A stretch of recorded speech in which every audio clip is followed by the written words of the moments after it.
President-elect Donald Trump's victory and the prospect of a different regulatory environment boosted markets that we already promised for a broadly strong third quarter earnings season. Given the change in leadership in the United States, the distinction between winners and losers of Trumponomics 𝓢𝓤𝓑𝓢𝓒𝓡 is a central question for many investors. At a microeconomic level, how will geopolitical conflicts and recent traffic affect global trade and inflation? At the most basic level, there are questions about how certain industries and companies will fare. This is including the third quarter earnings report that could have investors prepared for what's come. Trump repeatedly said during the campaign that he would cover interest rate without elaborating on how. He has suggested that the president should have a say in determining the rate set by the Federal Reserve and has publicly criticized the central bank and its chairman, Jerome Powell, for not lowering rates sooner. But while Trump has put a lot of emphasis on the Federal Reserve as a way to reduce the interest paid by consumer or business, rates on mortgage and other long-term loans are beyond the control of any person or institution. Instead, the rates are largely determined by the bond market, where investors analyze a range of long-term risk, such as the likelihood of a return of higher inflation, the prospect for economic growth, and the ability of states united to pay their debts in the coming decade. The Federal Reserve plays a role in influencing interest rates by setting the amounts that banks have to pay in short term to borrow money from each other in order to carry out their operations. That amount can reach the amount later than charge consumer for a loan, but that's not always the case. Mortgage rates rose after the Federal Reserve cut rates in September for the first time since the pandemic, and even though the Fed cut rates again on November 7, mortgage rates are expected to continue rising in the coming days based on trade in the bond market, said Ralph McCarling, senior economist at realestate.com. Trump has no direct control over interest rates set by the Federal Reserve, which are determined by a committee that includes 7 members appointed to 14 years term along with 5 regional reserve bank presidents. Under current law, the president cannot fire Powell or any member for the Fed Board of Governors without cause, so removing any of those members over a disagreement over interest rate could be challenged in the courts. Trump has previously attempted to influence the Fed with a rhetoric. During the first time, Trump said that Powell, when appointed in 2018, was a bigger enemy to the United States than China's President Xi Jinping, exposed on Twitter that Powell has a horrendous lack of vision and did not hit that growth, no common sense, no vision.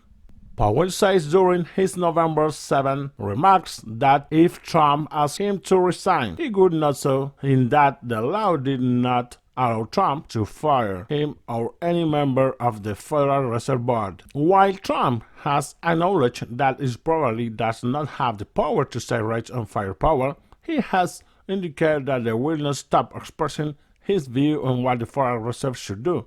Trump will finally have the opportunity to begin restoring the board in May 2026, when Powell's term expires. Trump said in February that he will not nominate Powell for another term. However, his name as Powell replacement will have to be confirmed by the Senate, which Republicans are projected to control.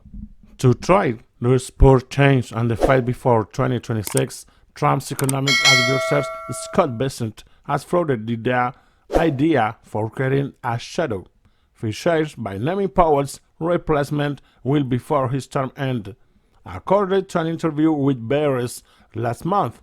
Also, that person will not have the power to make decisions. His comment could tell financial markets where the agency is ahead, says Bessent, chief executive of the hedge fund creditscore, when Trump has called it one of the richest men of Wall Street. Regardless of any action Trump may take with a Federal Reserve, interest rates are expected to begin falling later this year of inflation remaining under control, economists have projected. However, Trump's own policies could push rates higher if they sign a return to higher than normal inflation. Trump has proposed imposing widespread tariff on all goods imported into the United States, including a 60% tariff on imports from China.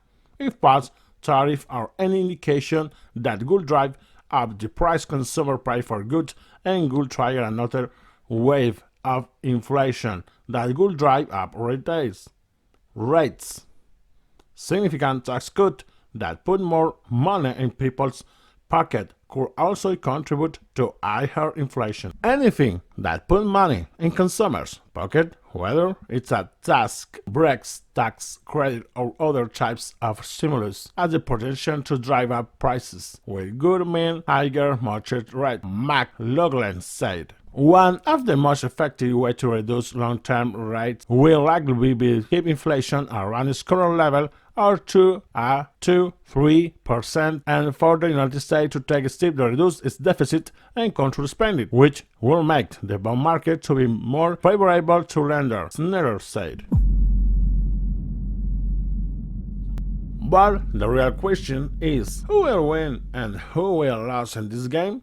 Local banks could flourish, while big banks face new pressure to change, and the impact on ordinary citizens, small business owners, and global markets remain a mystery. Will this be a financial revolution that Trump promises, or a risky move with unpredictable consequences? And speaking of revolution, as traditional banks face change, there is another threat on the horizon: the rise of Bitcoin and cryptocurrencies. Will Trump, with the impracticable style, drive mass adoption of Bitcoin of regulate into limit? Get ready to find out how Trump plans to revolutionize the war of cryptocurrencies in our next video.